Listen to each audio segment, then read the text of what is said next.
IVM।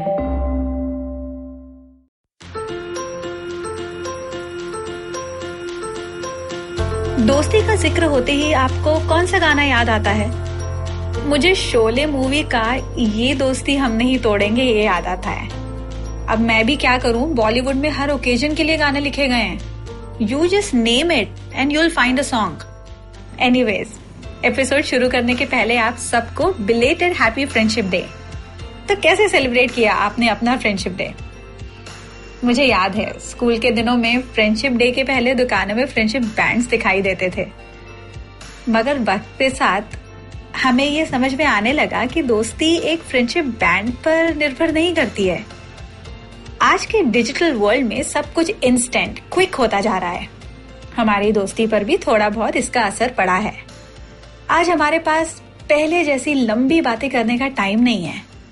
Let's be honest here, आज कितने ही ऐसे मौके हैं जब हम फोन पर बात करने की बजाय मैसेज करना प्रेफर करते हैं, और धीरे धीरे हमें पता नहीं चलता और पुराने दोस्तों जिनसे हम किसी भी विषय पर और किसी भी समय बेझिझक बातें किया कर लेते थे, उनसे अब बात करने में हमें टॉपिक्स ढूंढने पड़ते हैं। आज का विषय बहुत सादा है, दोस्ती। आज हम सिर्फ पुराने दोस्तों से फिर से कैसे कनेक्ट हुआ जाए इस बारे में ही बात नहीं करेंगे, मगर उम्र के साथ दोस्त बनाना क्यों कठिन हो जाता है और सोशल मीडिया का इसमें कितना सहभाग है, इन विषयों पर भी बात करेंगे। स्वागत है आप सबका बातों बातों में। एपिसोड शुरू करने के पहले मैं आप सबको अपना एक छोटा सा परिचय दे देती हूँ।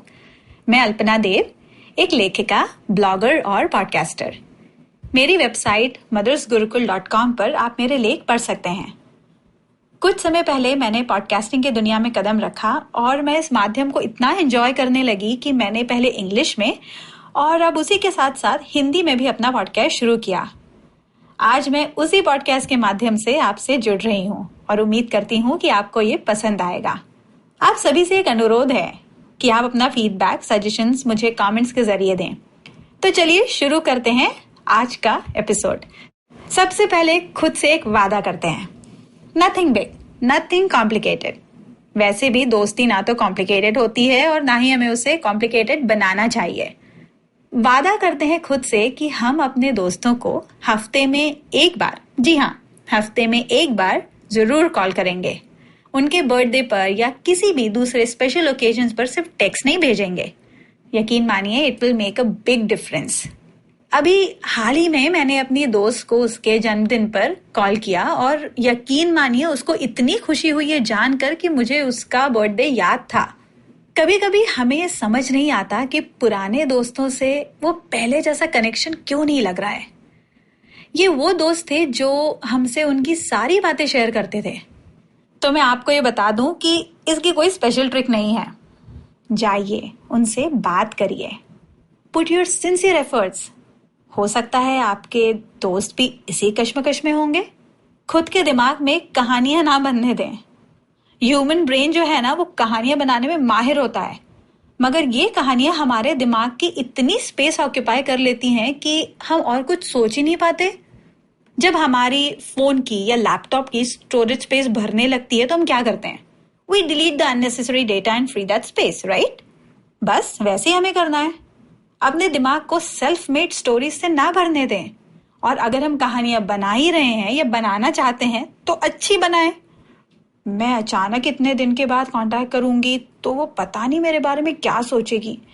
उसे ऐसा तो नहीं लगेगा कि मैं कुछ काम से उसको कांटेक्ट कर रही हूँ।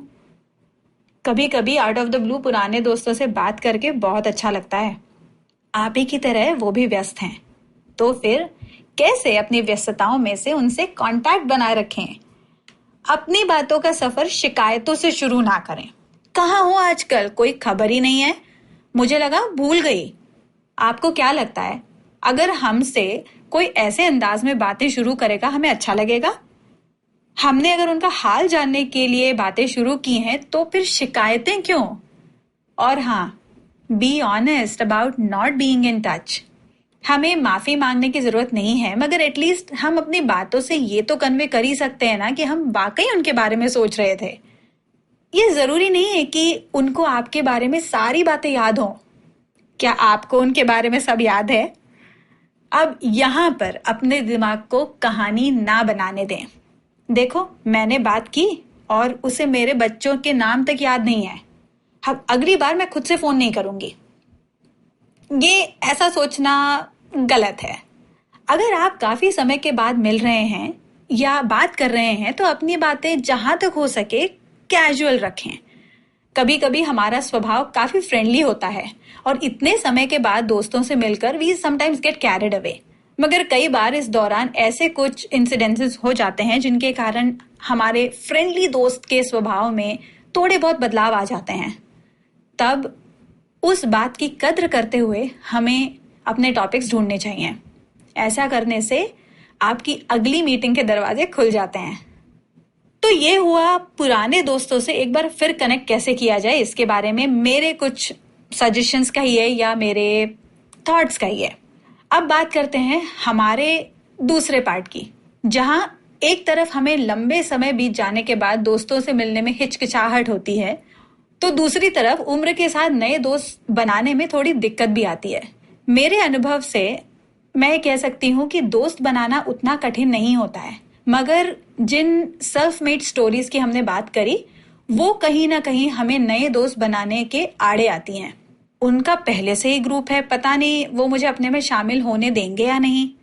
और जब हमारी उनसे थोड़ी बहुत जान पहचान हो जाती है तो फिर एक दूसरा प्रेशर हमें सताने लगता है, सोशल गैदरिंग्स का।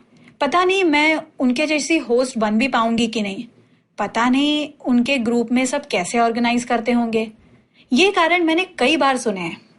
मेरा घर बहुत फैला हुआ रहता है कि किसी को बुलाने का मन ही नहीं करता, या मुझे बाकी लोगों की तरह एक्सोटिक डिशेस नहीं बनानी आती हैं, क्या अलग सर्व करूंगी मैं। ये दो ऐसी बातें हैं जो हमें किसी को भी अपने घर पर बुलाने के पीछे खींचती हैं। मेरे अनुसार अगर हम अपने बारे में, अपनी ऑर्गेनाइजिंग स्किल्स के ऊपर कॉन्फिडेंट हैं, फिर हमें टेंशन लेने की कोई जरूरत नहीं है। और जैसा कि मैं हमेशा कहती हूँ, खुद को दूसरों से कंपेयर ना करें। जरूरी नहीं है कि दूसरे जो करते हैं वैसा ही आप भी करें। और अगर मैं सच कहूँ तो हमें उन्हीं लोगों को घर बुलाने का मन करता है जिनके साथ हमें फॉर्मेलिटी या औपचारिकता नहीं लगती है। पर्सनली मुझे ऐसी दोस्ती पसंद है जिसमें किसी को भी मेरे घर आने में 10 बार सोचना ना पड़े और उन्हें मेरे घर आकर या मुझसे बात करके सुकून महसूस हो।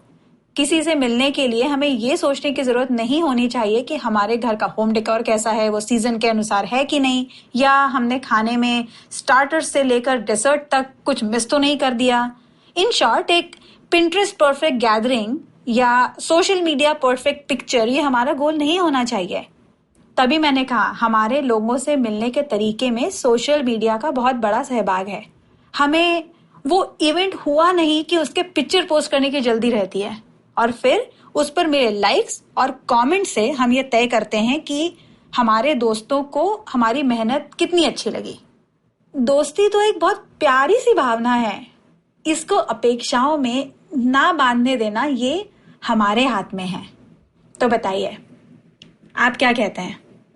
क्या आपके ऐसे कोई दोस्त हैं जिनसे आपने काफी दिनों से बात नहीं की है? फिर ज्यादा सोचिए नहीं, आपको पता है कहाँ से शुरुआत करनी है। और हाँ, दोस्तों से दोबारा मिलने के लिए फ्रेंडशिप डे का इंतजार करने की जरूरत नहीं है।